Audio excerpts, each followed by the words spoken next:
আসসালামু আলাইকুম, কেমন আছেন সবাই? আশা করছি সবাই ভালো আছেন। আমি তো বেশ ভালো আছি। দুপুরে রান্না করব, তো ভাবলাম আপনাদের সাথে শেয়ার করি আর ভিডিওটা শুরু করে দিই। আজ রান্না করব চিংড়ি মাছ দিয়ে লাউ। আমার তো খুবই ফেভারিট একটা খাবার। জানি না আপনাদের কেমন লাগে। আমার মনে হয় খাবারটা সবারই ভালো লাগে। তো চলেন রান্না করি আর আমার সাথেই থাকেন। তেলটা দিয়ে দেব।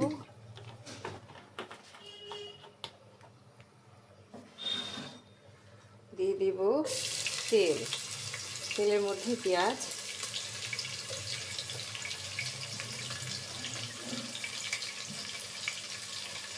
নিয়ে নিলাম কুচো চিংড়ি। এরপর একটু ভেজে নেব।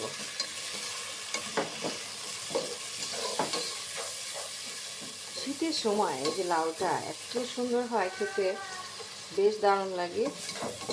আমার তো ভালো লাগে। কচি কচি লাউ, খেতেও মিষ্টি। এখন দিয়ে দেব পরিমাণ মতো লবণ। লবণটা পেঁয়াজের সাথে দিয়ে দিচ্ছি কারণ পেঁয়াজটা তাড়াতাড়ি ভাজা হয়ে যাবে।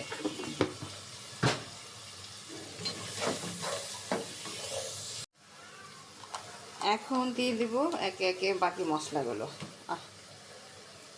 দিলাম মরিচের গুঁড়ো, সাথে হলুদের গুঁড়ো। যদিও লাউয়ে তেমন মশলার দরকার হয় না।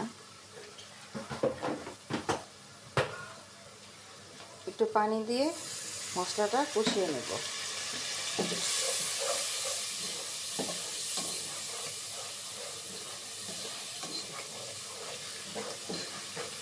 আসলে এক একজনের রান্না এক এক রকম, মশলা দরকার হয় না তাই বলে তো আর সাদা রান্না করা যায় না। আমার একদম ভালো লাগে না সাদা তরকারি, মনে হয় যেন রুগীর খাবার। একটা সময় আসলে তো সব খাবারই বাদ দিতে হবে, বয়স হলে যতদিন খেতে পারি খাই, পরেরটা দেখা যাক। এখন এটার মধ্যে মশলা কষানো শেষ, দিয়ে দেব ধুয়ে কুটে রাখা লাউ।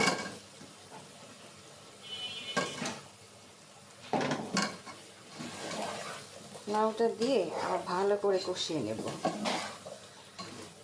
কথা বলতে বলতে বলে ফেলি, অনেকে আছেন 3 মিনিটের ভিডিও দেখতে খুব কষ্ট লাগে, সেখানে ভিডিওটা অন না করেই আপনারা কমেন্ট করে যান, মুখস্থ কমেন্ট। এই কমেন্টগুলো কোনো দরকার নেই।